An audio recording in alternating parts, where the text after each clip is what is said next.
past life cards.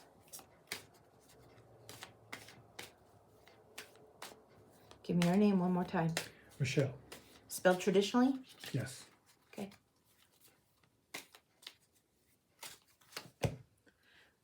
Past life, you were an entertainer. It says your gifts were natural entertainer and storyteller. You were excellent communicator, creative, and you had a sense of humor. The challenges were that you were stubborn. You could have had addictive behaviors like vices and such. Difficulty with personal relationships. I'm getting not quite flibberty-gibbet. It's not on this card as flibberty-gibbet, but a little bit of fickle and a little bit of like flirting with the universe, like lots of people and lots of admirers. You learned that laughter heals the soul. So we're going to see what else is going on there. We're going to traditional tarot and ghost tarot. So I think we're going to go in here. This is Marchetti's. Pull 3 from here. What was going on in the past life for you? Well, the moon and entertainer is coming up. It's almost like, well, just look at the card. Before there were polls, there was you.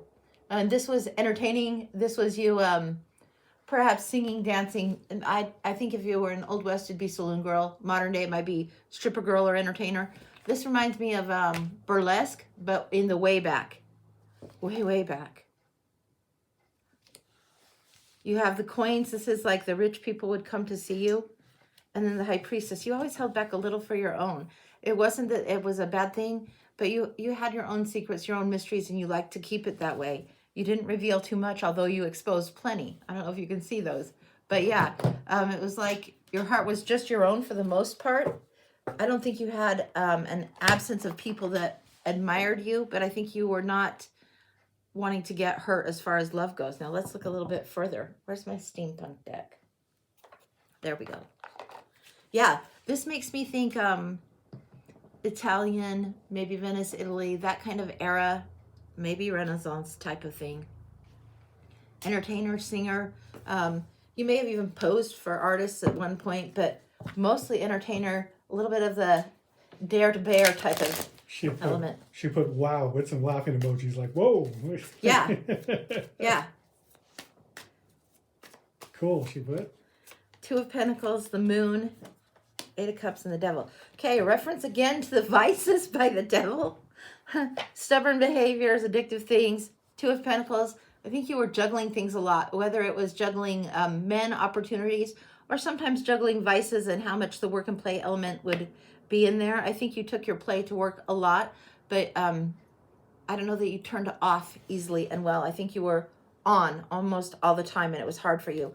8 of Cups is this desire to leave that life, want something more, and the moon on it again is just bringing me right back here. Sometimes I think you felt like you were the puppet, not the puppet master. Even though you had more power than most women of the time, I think you felt like you couldn't be off ever.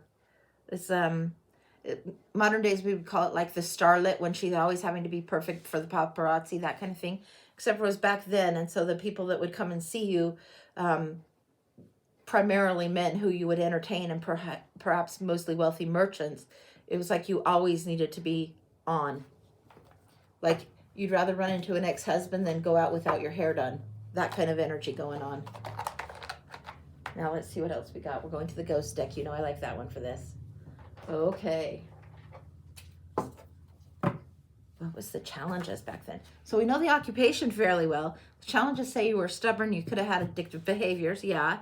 And difficulty in personal relationships. Well, yeah. So let's see what else. And the lesson you learned was that laughter heals the soul.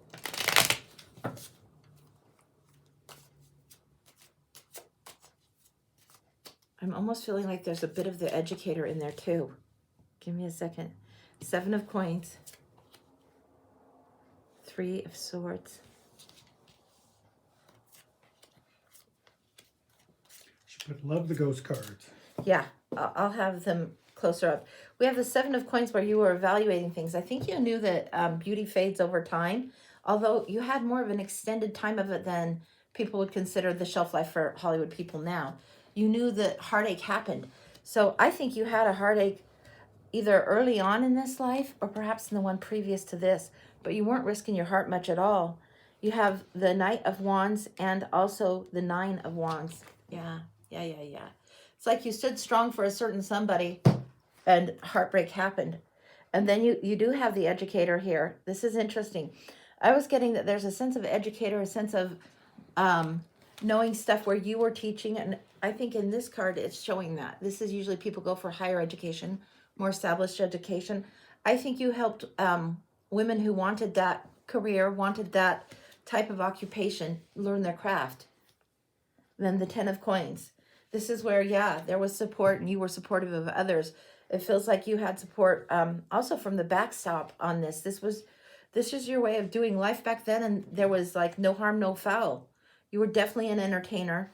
I wouldn't say that you were outright a courtesan or prostitute, but it probably wouldn't have fazed you if you took moments like that and had like, what is it? Sugar daddy type of thing. It wouldn't have surprised me at all. Benefactors, that kind of way. What do they call that?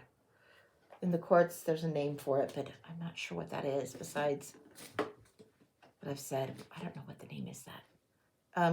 What is it? Consort. The king's consort. You would have had something like that, perhaps. I'm going to get a little bit of water here. Seems like that's the case. We're going to look and see if there's anything else here. Oh, yeah, we're not done with it yet. 1 second. I don't know, across the center of here, for the middle of your life, or for the main point where your heart was at in your life, what was happening for you? You were about the money and transformation. It does seem like something ended, something that had to come to an inevitable end. If you were with somebody, aristocracy, aristocrat, somebody like that you weren't able to be with full on, it seems like that's when you would have closed your heart off. You would have money, you would have fluidity of fortune. But if there was like a marriage that was arranged and you couldn't bypass it or get things to shake out, that would be the feeling. Like, okay, not giving your heart ever again. That's the feeling I'm getting on there. So you transformed. You went to this Queen of Money, Queen of Pragmatics, because you needed to. 2 of Wands. Yeah. Forever looking beyond, looking out. There's a partnering that's looking beyond.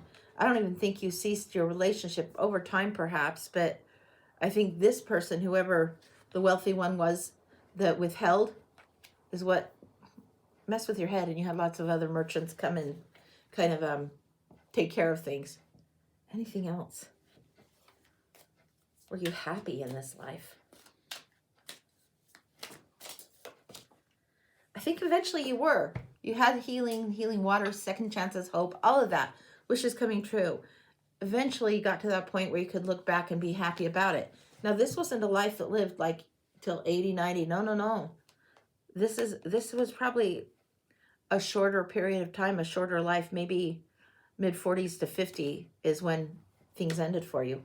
And I don't think it was abrupt death. I think it was just, that's how it went.